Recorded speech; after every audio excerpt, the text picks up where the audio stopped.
자, 우리가 이제 일정이 다음 주 동영 4회차를 보고 연휴 끝나고 나오시면은 이제 핵심 요약 정리로 해서 한 2주간 그 수업을 해요. 그쵸? 그러고 난 다음에 아마 마지막에 그러면 아마 두 번째 주 정도로 해서 이제 그게 실장은 종강이에요. 그게 종강이고 그때쯤 모의고사를 하나 또 보내놓을 거예요. 네? 그거는 마지막 주에 풀어보세요. 그러니까 최종 점검 모의고사라고 생각하고. 네. 그리고 제가 마지막 주 여기 그날이 화요일날인가 제가 여기 왔다 간다고 제가 그때 말씀드렸으니까 그때 와서 또 한번 또 쭉 한번 점검하시고 안 보면 잊어먹게 돼 있어요. 결국 이게 회독 싸움이에요. 제가 왜 마지막 주에 한 번 더 오겠다는 얘기가 뭐냐면 한 번 더 돌면 유리해요. 기억을 유지한 상태로 가는 게 제일 좋으니까. 그렇죠? 네, 그래서 그렇게 생각하시고 어쨌든 간에 남은 시간에 최선을 다하면 되죠. 그렇잖아요. 나중에 시험장에서 나올 때 후회가 남지 않도록 어쨌든 1년을 고생하신 건데 그죠?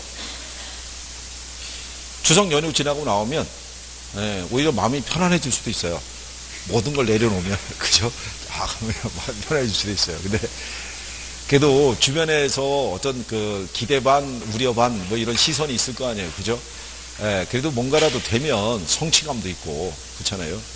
그리고 또 주변에서 보는 시선도 달라질 수 있고 야 그래도 왔다 갔다 뭐 놀러 다닌 줄 알았더니 그래도 했네 뭐 이렇게 해서 이게 어떤 그런 게 나오면 참 좋을 거 아니겠어요. 그죠? 그러니까 조금만 더 분발하시고 그죠? 우리는 무조건 여기는 합격률로 승부해야 된다고 그랬잖아요. 그죠? 내가 합격을 해야 합격률이 높아지는 거예요. 그죠? 이거 데미지가 큰 거예요. 이거. 자, 16번에 보시면 주택 공급에 관한 설명이다. 올바르지 못한 걸 물어봤을 때 일단 이제 1번 질문해 보면요. 주택 생산 비용 중에서 생산 요소 가격이 있죠. 요게 상승하게 되면 주택 공급이 감소하겠죠. 이걸 이제 여러분들이 경제에서는 그렇게 배운 거예요. 생산 요소 가격이 상승하면 공급이 감소한다. 공급 곡선이 좌측으로 이동한다. 그 표현을 이제 구체적으로 이제 표현을 해준 거죠. 그리고 이제 주택의 공급은 유량과 저량으로 나누어서 우리가 분석을 해야 돼요. 그죠? 자, 우리가 지난번에 이렇게 해드렸어요. 지금 만약에 제철 과일이 포도다. 그러면 작년에도 포도는 생산해서 시장이 공급이 됐을 때 올해 새롭게 포도가 공급이 되면 전년도에 공급된 포도는 이미 다 소진됐을 거란 얘기죠.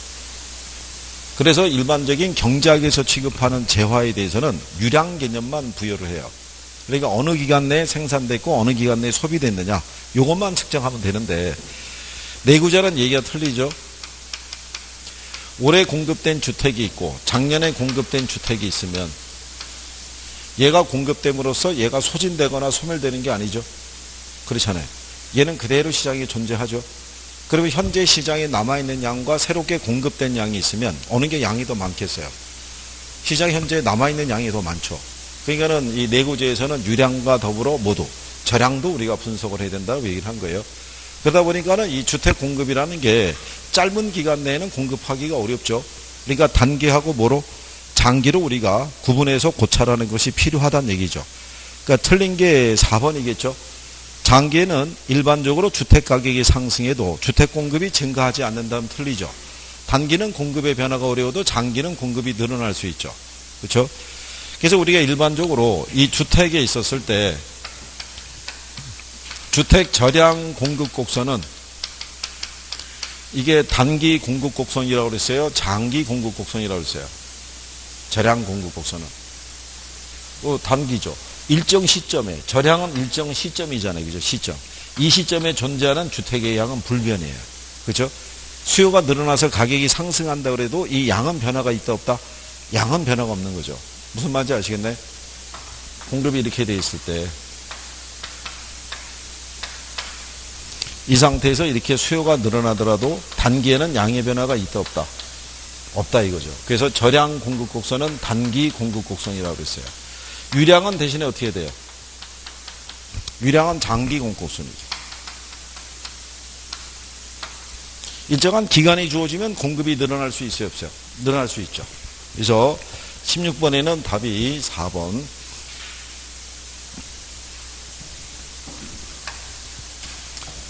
그 다음에 이제 17번에 보면요. 이게 이제 뭐 부동산 관련된 뭐 도시 문제라든가 부동산 문제는 자주 등장하지는 않는데요. 이제 간략하게 하나 넣어놓은 거죠. 도시의 인구 집중과 가구 원수의 감소 현상은 다음 중에서 어떠한 문제를 야기하느냐. 그러면 답은 4번이에요. 주택 부족을 가중시키고 교통 문제를 야기한다는 거.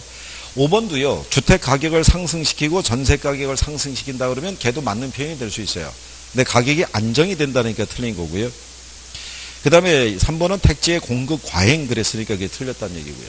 그래서 그런 내용 정도로. 그 다음에 이제 18번에 보시면요. 다음 설명 중에서 가장 옳지 않은 거를 물어봤어요. 그죠? 자, 5번 질문은 기억하시나요? 우리가 지난주 동영 풀었을 때 시장 기능에 해당하지 않는 거 그랬을 때 답이 소득재분배였잖아요. 그러니까 소득재분배는 시장 기능을 통해서 해소가 안 되니까 누가 개입을 해야 된다. 그래서 5번에 가면 소득재분배도 정부 개입의 타당성을 제공한다라고 얘기를 하는 거죠. 그리고 최고 가격을 균형 가격 이하로 책정하면 만성적인 초과 수요가 발생하고 암시장이 나타날 수가 있죠. 이거는 우리가 1회 때 동영해서 풀었던 그 지문의 내용이죠. 자, 정부가 주택 보조금을 지급할 때 소득 보조나 임대료 보조나 비주택 재화에 대한 소비가 증가할 수 있다는 얘기죠. 소비 여력이 이제 늘어난 거죠. 보조를 받았으니까.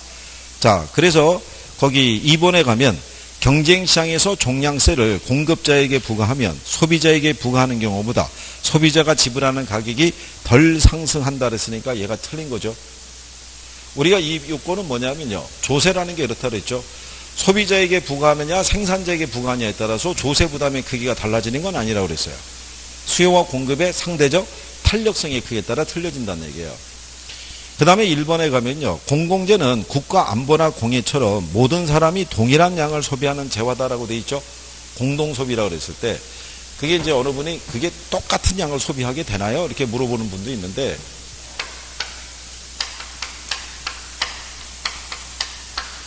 대표적인 순수 공공재가 이 국방하고 치안을 얘기를 해요. 그죠? 근데 얘가 이 서비스가 제공이 되면 국민 모두가 동일한 양에 대한 서비스를 제공을 받지 이 사람만 우대하고 이 사람은 제껴두고 이런 건 없다는 얘기예요. 이 서비스가 제공이 되면. 그러니까 우리 국민들은 다 국방에 대한 서비스를 지금 보호를 다 받고 있는 거죠. 동일하게. 그렇죠? 근데 이걸 또 확대해서 가셔가지고 그 밑에 뭐 배치하면은 거기만 그 보호받는다 그러던데 우리는 그럼 배제되는 거 아니야? 뭐 이렇게 하고 해서 그런 식으로 해석하면 곤란한 거예요. 그죠? 그냥 있는 대로 이렇게 해서 정리하시면 되겠죠. 18번에는 답이 2번. 자, 그 다음에 19번의 평균 분산 기준에 대해서 지난주에 설명했어요. 기억하시나요? 이 사람을 얘기하면서.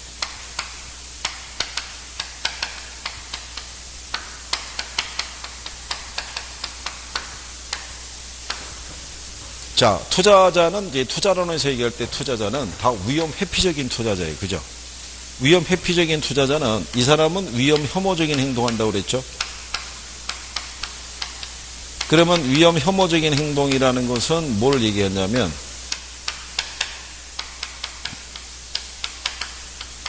기대 수익률이 동일한 두 개의 투자 대안이 있으면 뭐가 작은 쪽 위험이 작은 쪽을 선택하는 사람이 위험 회피적인 투자자라고 그랬어요. 그죠? 기억하시나요? 근데 이 사람들도 위험을 감수하고 투자할 수 있다고 그랬죠? 위험을 감수할 만한 대가가 있거나 피할 수 없는 위험이 주어지면 반드시 높은 대가를 요구한다고 그랬죠? 그래서 지난주에 우리가 일단 중점을 뒀던 건 뭐냐면 그래서 위험 회피적인 투자자는 자기가 부담하는 위험이 커질 때 요구 수익률을 낮추는 경우는 없다고 그랬어요.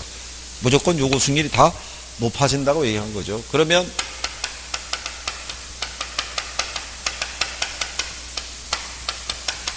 이게 평균 분산 기준이라고도 얘기를 하고요. 평균 분산 지배 원리라고도 얘기를 했을 때 여기 있는 요 분산이라는 게 뭐 얘기하겠어요? 이게 위험. 여기 평균이라는 게 뭐예요?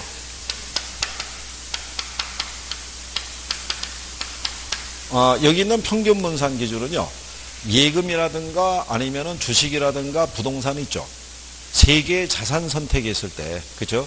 그거를 조합해서 투자할 때 이 기준을 활용한다라고 생각하시면 돼요. 그러니까 뭐가 같으면 기대 수익률이 같으면 뭐가 작으네? 예, 위험이 작으네. 만약에 위험이 같으면 뭐가 크네?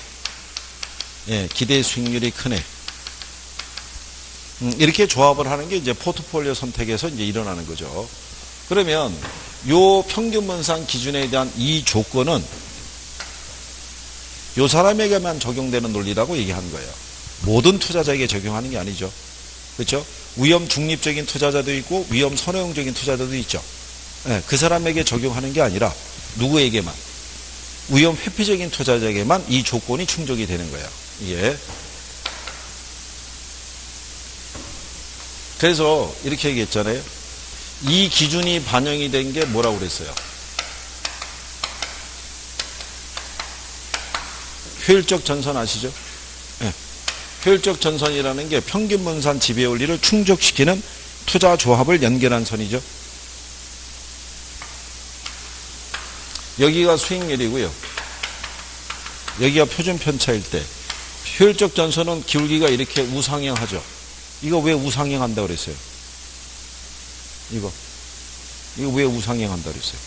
효율적 전선은 왜 우상향한다?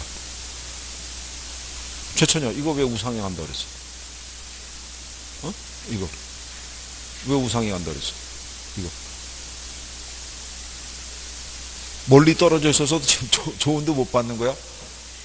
자, 여기 이렇게 보시면 표준 편차가 2%고요. 수익률이 6%예요. 그러면 우리가 여기 B가 있고 C가 있으면 B를 선택하겠죠. 그렇잖아요. 위험이 같으면 뭐가 제일 크네? 수익이 제일 크네니까. 근데 이 점에서는 그 이상의 수익은 못 얻잖아요. 그 이상의 수익을 얻으려고 그러면 더 큰 위험을 감수해야 되죠. 그렇죠? 네, 그래야지만 더 높은 뭐를 수익률을 올릴 수 있다는 얘기죠. 그래서 얘가 기울기가 뭐 한다? 우상향하는 거예요. 여기까지 시험에 나온 거예요. 주어진 위험에서는 더 이상의 수익률을 올릴 수 없기 때문에 얘가 우상향한다고 시험 지문에도 쓴 거예요. 무슨 말인지 아시겠나요? 그러니까 이 효율적 전선이 이 요건을 충족한 거잖아요. 보세요. 위험이 같으면 뭐가 제일 크네? 수익이 제일 크네. 동일한 수익률에서는 뭐가 제일 작으네? 위험이 제일 작으네. 그 투자안을 선택해서 연결한 선이 효율적 전선인 거예요. 그죠? 그럼 결국은 이거는 누가? 위험 회피적인 투자자가 선택하는 논리랑 똑같죠. 그러면 투자자마다 위험에 대한 태도가 틀리잖아요. 여기는 위험 회피적인 투자자는 위험에 대한 태도를 감안한 무차별 곡선의 기울기가 가파르잖아요. 그렇죠? 그러니까 이렇게 가파른 기울기하고 무차별 곡선하고 접할 때 요 A는 위험 회피형 투자자라는 걸 알 수가 있죠. 무슨 말인지 아시겠나요? 이 사람은 자기가 부담하는 위험에 대해서 반드시 높은 대가를 요구해야 하네요. 우리 이렇게 했잖아요. 이게 수익률이고요. 이게 표준 편차일 때 이게 무위험률이에요. 무위험률. 요 무위험률만 보고 투자가 이루어지는 사람이 누구겠어요? 그게 위험 중립적인 투자자죠. 위험 중립적인 투자자는 어떠한 위험도 감수하려 들지 않는 사람이잖아요. 근데 만약에 약간의 위험이 발생을 했어요. 2%. 그러면 위험 선호형적인 투자자는 여기에 대해서 높은 대가를 요구하진 않는다고 그랬죠. 약간의 수익만 주어줘도 위험을 감수하고 투자한다고 그랬잖아요. 이 사람이 뭐다? 위험 선호형적인 투자자면 위험 회피형 투자자는 자기가 부담하는 위험에 대해서 약간의 수익이 아니라 높은 수익이 있잖아요. 반드시 높은 대가를 요구한다고 그랬죠. 그래서 이게 우리가 위험 뭐라고 그랬어요? 회피적이라고. 그래서 위험 회피적인 투자자의 무차별 곡선의 기울기는 가파르다고 얘기한 거예요. A가 있으면 A는 위험 회피적인 투자자라고 할 수가 있겠죠. 그 다음에 이렇게 기울기가 완만하게 나오면 뭐라고 볼 수 있어요? 위험 선호적인 투자자라고 할 수가 있죠. 혹시 그림으로 떨어지게 되더라도. 그래서 다 같은 요건이라는 것을 인식을 하시면 되겠고, 여기까지 뭐 다 적이는 안 하시더라도 기본적인 요건 정도는 알아두시면 되는데, 거기 보시면 평균 분산 기준에 대해서 설명이 나와 있죠. 1번에 한 투자안에 2번 먼저 보시면 두 투자안의 기대 수익률이 동일하다면 표준 편차가 작은 투자안을 선택하겠죠. 그 다음에 3번에 두 투자안의 표준 편차가 동일하다면 기대 수익률이 큰 투자안을 선택하는 걸 말하겠죠. 근데 4번에 보면 평균 분산 기준에 의할 때 투자한 B에 비해 투자한 A의 기대 수익률이 크고 표준 편차가 작다는 두 조건이 모두 만족되면 투자한 A는 투자한 B보다 우월하다고 할 수가 있죠. 이게 시험에서는 이게 채용이 돼서 나온 거예요. 이론에 같이 있는 거고. 그리고 틀린 게 5번인 거예요. 최저 개별 자산의 선택 이론이니까 위험에 대한 태도와 무관하게 모든 투자자에게 동일하게 적용한다면 틀리죠. 누구에게만 적용하는 기준이에요? 위험, 회피적인 투자자에게만 적용되는 기준이다라고 보시면 되죠. 근데 이 평균 분산 기준에 했을 때는 단점이 그랬죠. 1번 지문에 나온 것처럼 한 투자의 기대 수익률과 표준 편차가 다른 투자보다 모두 클 때는 선택이 곤란한 한계가 있죠. 수익도 크고 위험도 클 때는. 무슨 말인지 아시겠나요? 네. 그럴 때는 우리가 그걸 해소하기 위해서 변이계수를 활용하거나 아니면 포트폴리오 효과 있죠. 분산 투자를 통해서 그 문제를 해결한다라고 얘기를 한 거예요. 그래서 19번에는 답이 5번 이렇게 되겠죠.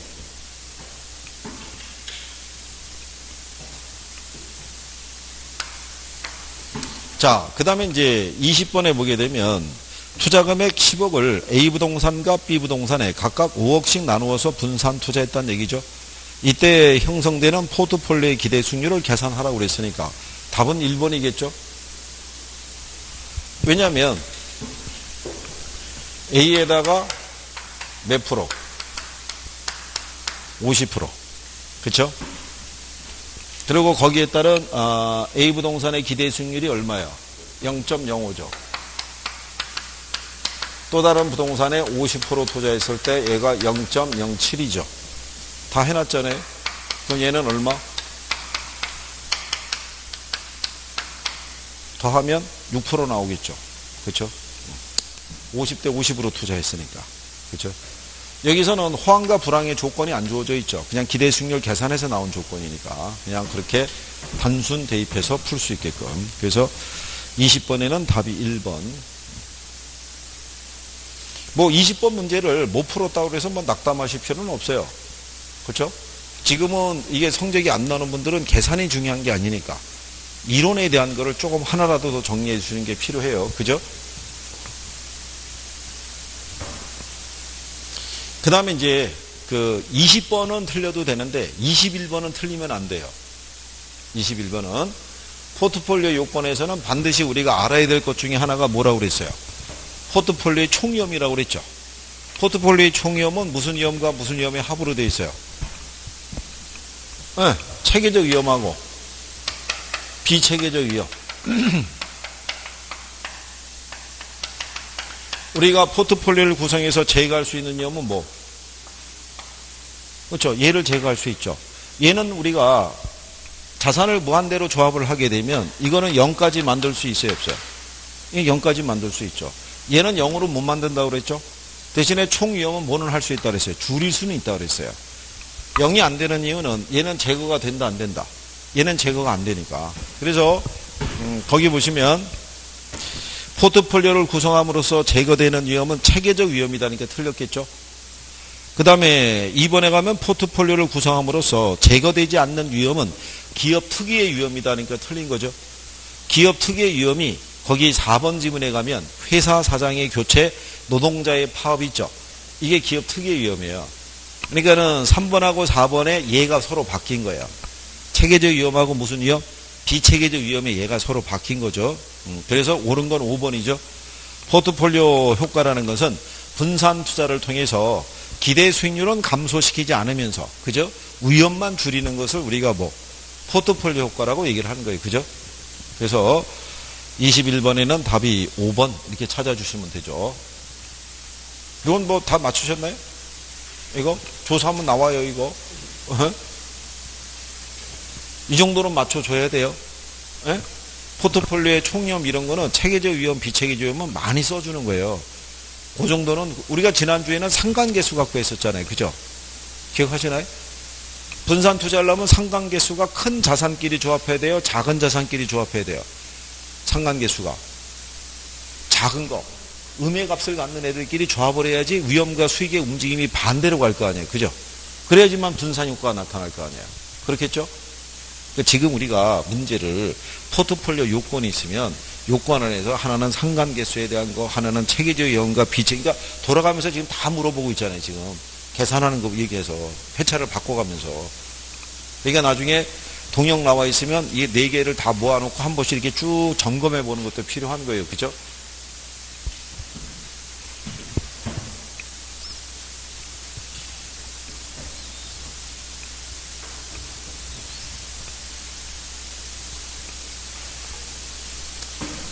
지금 뭐 어떻게든 간에 열심히 하는 분들도 많이 있고, 그 위에다가 이렇게 아마 이렇게 탈북해서 이렇게 내려온 그 분도 있나 봐요. 수업을 하다 보니까 그분이 이제 와갖고 얘기를 하는데, 이게 우리나라의 언어 구조나 이런 게 아무리 좀 틀리잖아요. 예. 그러니까 지금 또 국제 결혼해갖고 우리나라에 들어와 있는 세대기 있죠. 예, 세대기 또 이거 공부하러 오는 학원도 있어요.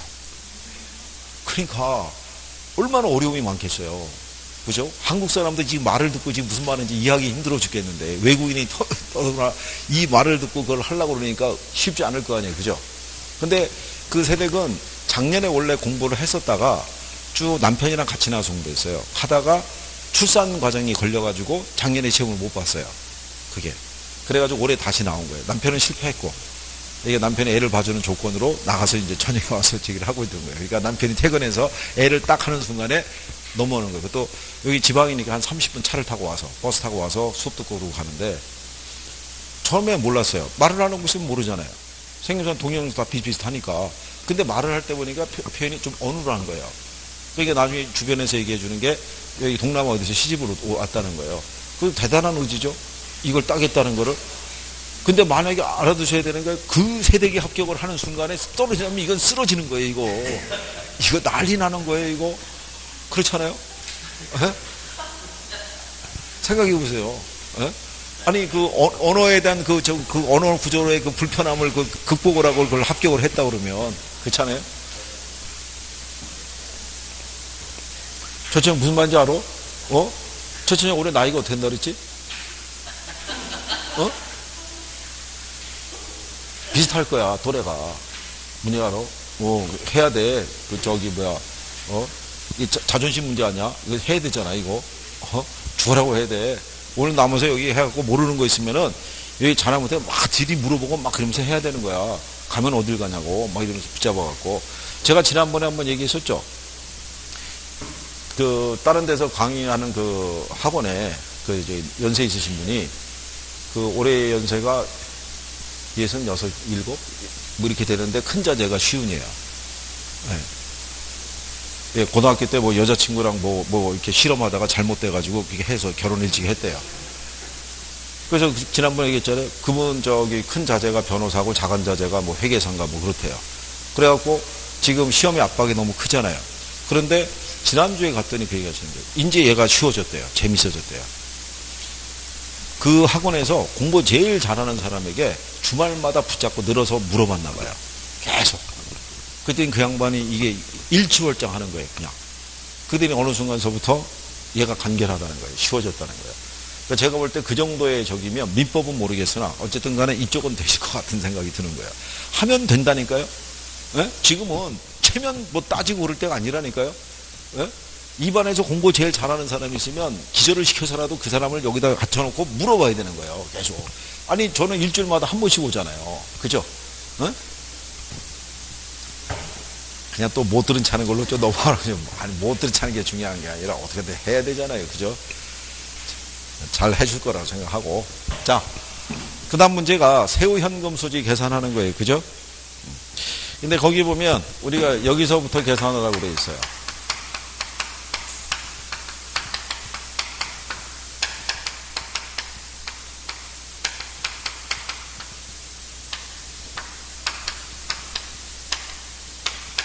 이거 순서는 반드시 기억해야 돼요. 저 위에서부터 쭉 내려올 때. 자, 순영업소득을 1억 4천 줬고요. 얘를 9천을 줬죠. 그러면 남는 게 얼마야? 그럼 영업소득세 계산하라고. 그럼 영업소득세 계산을 이걸 계산하면 되죠. 이게 뭐예요? 이게 이자 지급액. 이게 감가상각비예요. 그럼 그 안에 조건을 다 주죠. 일단 얘 얼마로 줬어요? 1억 4천. 근데 박스 안에 보면은 융자 이자가 얼마예요? 7천. 감가상각비가 1,000만 원이면 1억 4천에서 8천 빼야 되겠죠? 그러면 과세소득이 얼마? 6천이죠. 근데 세율이 몇 프로예요? 30%. 그러면 영업소득세가 얼마? 6318이니까 1800. 그러면 여기서 얼마 빼면 돼요? 1800. 그럼 얘가 얼마? 답이 이겠죠? 3200. 요거 기출이에요, 기출. 그죠? 근데 지금 하는 거 쭉, 제가 지금 계산해 봤지만, 계산기 쓰는 건 하나도 없죠? 그렇잖아요. 그냥 암산이잖아요, 이거 쭉 해서. 그죠? 아니, 근데 이렇게 배열해야 몇 분 내로 풀겠어요? 그 1분 내로 풀죠. 이렇게 줘도, 이렇게 줘야. 여기서 만약에 뭘 계산하라고 그러면 한 번만 계산을 유도하고 끝나는 거예요. 나머지 그냥 덧셈 뺄셈의 논리로 나가는 거예요. 이거. 그리고 우리가 이 조건에서 이것까지 알려줬어요. 이걸 구하라고 그랬을 때, 뭐를? 순영업소득 구하라고 그럴 때. 그죠? 우리가 일반적인 이 순영업소득 구하라고 그러면 여기서부터 내려올 거 아니에요. 그죠? 여기서 뭐 빼고, 공실 빼고, 경비 빼서 얘를 구하라. 이게 대부분인데, 그냥 이 조건이 나오고 구하라고 할 수도 있죠. 그냥 뭐만 주는 거예요. 영업소득세, 세율 주고, 감가상각비, 이자 지급액 주고, 구하라. 이렇게 할 때는 어떻게 하면 된다 그랬어요? 여기는 요 세금 있잖아요, 세금. 이 세율로 할인하면 된다고요. 할인하면 얘가 6천이 나와요. 그러면 그 순간에 더하기죠. 빼서 내려왔으니까. 더하면 1억 4천. 이렇게 나오는 요령이라고 그랬어요. 그죠? 만약에 이 세금을 물어본다 그러면 계산 논리로 이 정도 물어볼 거예요. 여기다가 가로넣기 해서 뭐 들어가냐 물어보는 거는 별 의미가 없을 거고요. 이거는 뭐 순위감, 세원감 해갖고 다 돼 있기 때문에 큰 의미는 없다고 봐요. 그래서 혹시 만약에 계산 요건으로 물어보면 이 정도 수준이 아니겠느냐. 그런 거죠. 예. 예. 뭐 자본적 지출에 해당한다고 보시면 돼요. 자본적 지출이 있죠. 예. 그러니까 그거는 가치를 증기시키는 거니까 경비로 인정을 안 해주죠. 그러니까 그거는 플러스 시켜버리는 거죠. 그러니까 대체 충당감의 논리를 빼는 이유가 걔가 플러스거든요. 그러면 계산이 복잡해진다고 보는 거죠. 간결하게 다 빼서 내려가야 되는데 더해서 빼야 된다. 그러니까는 어렵다고 보고 출제자들이 빼버린 거죠. 그래서 대체 충당금이 들어간 선례는 없어요. 그냥 이렇게만 줘요. 이렇게만. 근데 이제 선생들이 줄 때는 다 주죠. 이렇게 돼보고 저렇게 돼보고 다 해보라고 다 주는데 실제는 그냥 간결하게 주니까 그 정도 인식하시면 되고요. 자, 23번에 가면 다음에 설명을 뜻하는 자본환원 개수는 물어봤어요. 그죠? 매년 말 500만 원씩 5년간 들어올 거로 예상되는 임대료 수입의 현재 가치를 계산하려면 저당상수의 역수를 쓸 수 있다고 그랬죠? 그러면 여기까지 나오면 답이 나와야 되죠? 뭐죠? 연금의 현가 개수를 써야죠. 잔금 비율 계산하니까. 그러니까 여기도 누누이 말씀드렸지만 이쪽이 힘드신 분들은 그냥 이것만이라도 구별을 해주세요.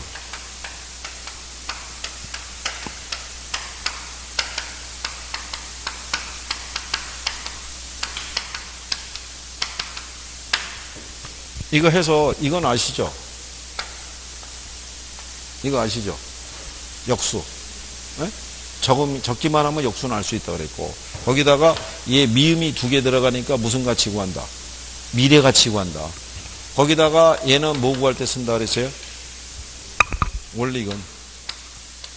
얘는 뭐? 얘는 여기서 이제 하나 더 플러스하면 잔금비율하고의 상대적 개념이 상환비율이죠. 예. 얘가 그 상환비율 구할 때 쓰겠죠. 둘이 서로 역수니까. 잔금비율하고 상환비율을 합하면 1이 나오잖아요. 그죠? 예. 그 정도까지만 추가적으로. 왜냐하면 원리금으로 우리가 고착이 돼 있는데 얘가 갑자기 무슨 비율이 나오면 상한 비율이 나오면 그러면 또 당황할 거 아니에요. 그죠? 그러니까 반대로 저당상수를 통해서 무슨 비율을 구할 수 있다? 상한 비율을 구할 수 있다는 거.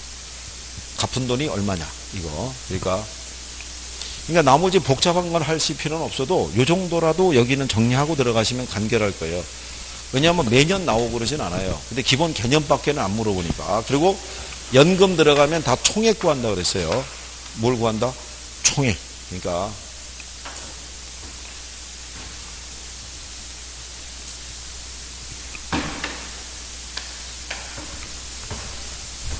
자, 그 다음에 21번에 가시면 부동산 투자의 위험과 수익에 관한 설명으로 옳은 것을 모두 고른 것은 이렇게 물어봤어요. 그죠? 단 투자자는 위험 회피적인 투자자라고 가정하죠. 그렇죠? 예. 그래서 여기서는 조금 아까 우리가 답에 대한 힌트도 하나 줬어요. 그죠? 풀면서 거기 아까 우리가 효율적 전선 아시죠? 효율적 전선 또는 효율적 프론트라고 그러잖아요. 그렇죠? 걔는 기울기가 뭐 한다고 그랬어요? 우상향하죠? 우상향하는 이유가 뭐라고 그랬어요? 거기 저 디귿에 있잖아요. 디귿에. 효율적 프론트에서는 추가적인 위험을 감수하지 않으면 수익률을 증가할 수 없다고 그랬잖아요. 그래서 얘가 뭐 한다? 우상향한다고 조금 아까 얘기한 거죠. 효율적 프론트가 효율적 전선이니까. 그렇죠? 그러니까 이렇게 시험에서 나온 거예요. 이렇게. 그러니까 그거를 설명을 해드리는 거죠. 그게. 그러면 옳은 거 모두 고르면 당연히 몇 개겠어요? 기억해 보면 요거 수익률이 기대수보다 작을 때 투자안이 채택이 돼야 안 돼요? 채택이 되겠죠. 요거 수익 기대보다 이게 제가 칠판에 썼던 거잖아요. 이거. 그죠? 하도 틀려가지고 여기다 넣은 거예요. 그거를. 혹시 또 실수할까봐. 그러니까 기억은 당연히 들어가야 되잖아요. 그죠? 예. 그러면 답은 1번 아니면 4번 중에 하나라는 얘기잖아요. 그렇죠? 그러면 리을을 보면 되죠. 경기 침체로 인해서 부동산 수익성이 악화되면서 야기되는 위험은 무슨 위험?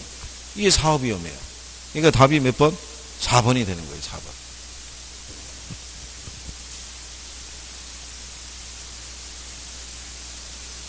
그래서 원래는 이거를 1번을 기억하고 니은을 넣을까 그렇게 생각을 했던 거예요. 근데 그러면 너무 답이 간단하니까. 니은이 틀린 거잖아요. 그렇죠? 그러면 니은만 풀는 순간에 바로 답은 몇 번이다? 4번으로 바로 가게 돼 있으니까. 근데 실전이 그런 배열을 잘해줘요. 그런 배열을. 그래서 제가 지금도 한 건 똑같죠. 기억을 풀어서 기억이 맞는 거니까 기억이 안 들어가는 애들은 제거하는 거예요. 그 나머지 두 개를 가지고 두 개에서 차이가 나는 애를 먼저 지문을 확인하는 거예요. 그게 맞으면 걔가 답이고 그게 틀리면 나머지 다른 애가 답이 되겠죠. 그렇죠? 그런 요령으로 박스 문제가 있으면 푸실 수 있어야 돼요. 그렇겠죠?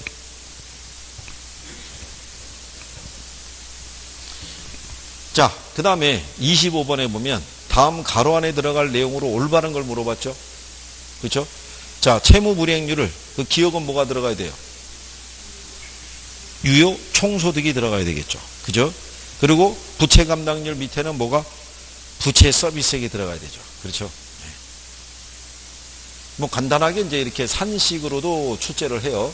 산식으로도. 기본 산식 정도는 알아두시는 게 필요하고요. 그 다음에 26번에 가시게 되면 이거는 우리가 이제 푸는 요령을 알려줬죠.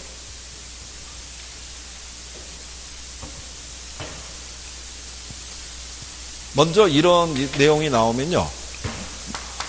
얘를 구하는 게 필요하다고 그랬죠.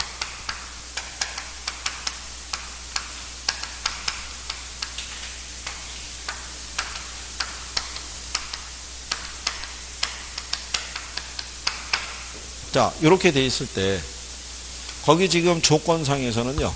얘 얼마를 주고요. 얘를 얼마. 그러면은 얘하고 얘하고를 더하면 얘가 나오는 거죠. 그렇겠죠?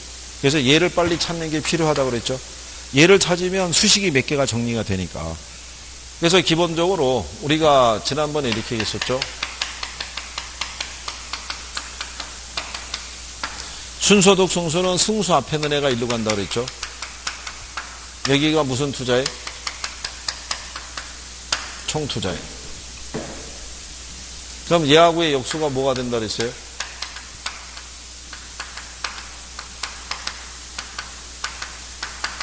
그러니까 얘는 분모하고 분자가 서로 바뀌어지죠.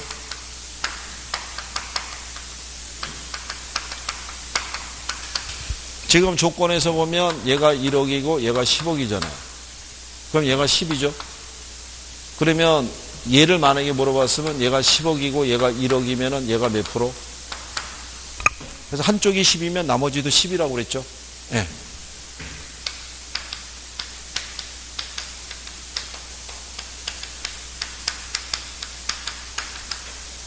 세전 현금 수지 승수가 있으면 승수 앞에 있는 애가 어디로?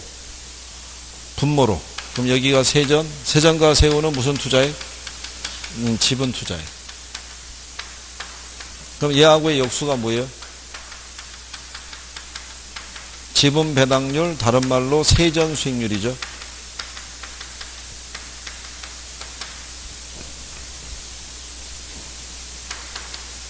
그럼 얘는 뒤집어지니까 여기가 무슨 투자예요? 근데 조건에서 보면은 지금 세전이 6천이죠. 얘가 6억이죠. 나누면 얘가 얼마? 얘가 뒤집어지죠. 얘가 몇 프로? 그러니까 답이 나와 있죠. 8%로 나온 애가 틀린 거죠. 그러니까 이거는 우리가 실전은 이걸 물어봤어요. 실전에서는 이렇게 해주고 얘를 8%로 준 거예요. 얘가 요걸 요령을 아는 사람은 찍으라고 준 거예요. 한쪽이 10이면 나머지도 10이어야 되는데 이걸 8%로 줘서 틀린 답을 유도했다고요. 기출에서는.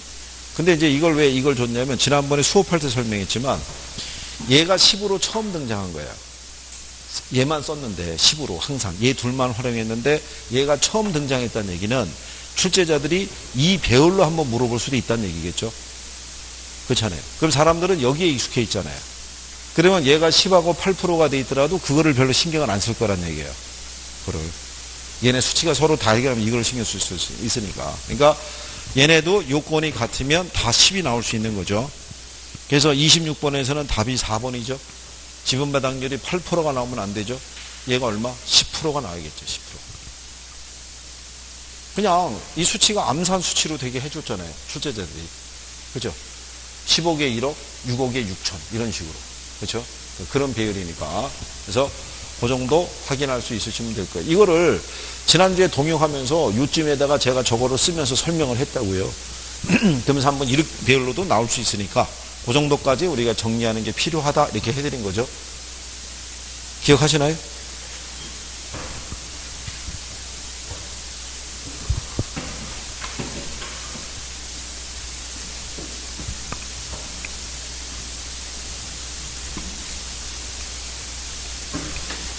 그리고 제가 여기 세종시 여기 그 학생분들은 참 그 기억에 오래 남을 것 같은 게 제가 강의하면서 이렇게 참 이렇게 소수 정예를 가지고 한 게 참 거의 없어요. 이게 그러니까는 몇 면이 다 기억이 되고 한 분이 안 나와도 기억이 확 되는 거죠. 그렇잖아요. 그렇다고 뭐 많은 이론도 아닌데 그러니까는 나중에 시험이 끝나고 나면 꼭 전화해서 선생님 확인을 해보겠죠. 도대체 어떻게 됐냐 물어볼 거 아니겠어요. 어느 분이 어떻게 된 거냐 물어보겠죠. 그죠? 네. 참. 그러니까 요 기간 38일에 하루를 이틀처럼 생각하고 써야 돼요. 금방 가잖아요. 그죠? 지난번에 여러분들 100일 남았다고 막 그랬었잖아요. 100일이라고. 예? 그리고서 그 100일서부터 벌써 한 62일 정도가 휙 한 거예요. 눈 깜짝할 사이에. 그래서 제가 그랬잖아요. 100일서부터는 가는 속도가 1.5배가 빠르다고. 그냥 픽픽픽 가요. 그냥. 자, 그 다음에 27번에 가면 부동산 금융에 관한 내용이다. 틀린 것을 물어봤어요. 그죠? 틀린 거. 자, 주택연금의 대출 잔액은 시간의 경과에 따라 증가하나 보금자리론의 경우 감소한다고 돼 있으니까 맞는 표현이죠. 우리가 지난번에 이거 해드렸죠.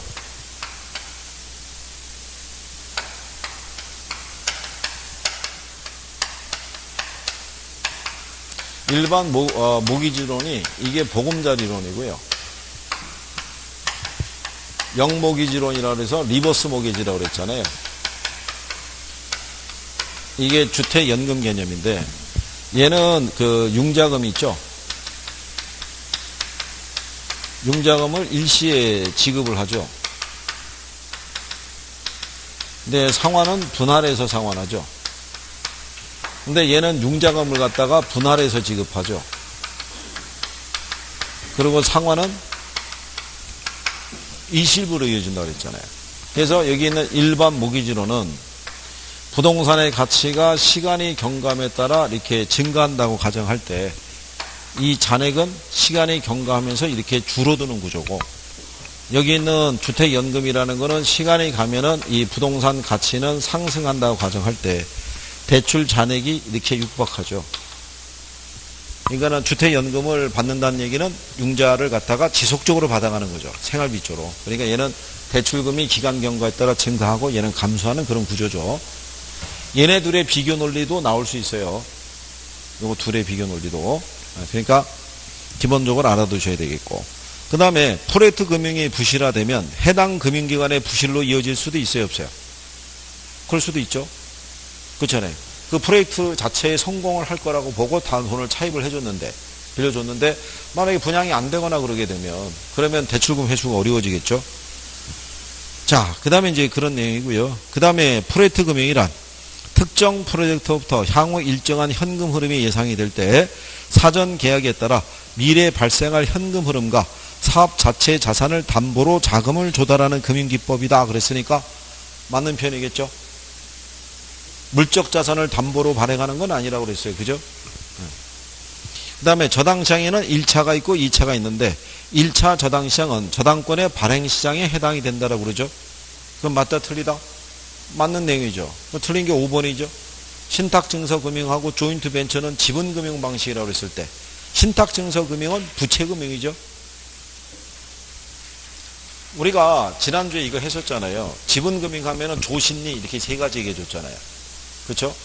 그리고 신탁증서금융, 그 다음에 ABS, MBS 얘네들은 무슨 금융이다? 부채금융에 해당이 된다. 근데 우리가 지난주에는 그 틀린 지문으로 걔네 세 개가 지분금융에 해당이 된다 이렇게 들어왔던 거라고요. 거기서 ABS하고 MBS만 빼버린 거예요. 신탁증서금융이 하나 툭 들어가서. 그래서 27번에는 답이 몇 번? 네, 5번 이렇게 나오겠죠. 뭐 대부분 맞춰주셨겠죠? 네? 또 못 들은 차는 거 보니까 만만치 않군요.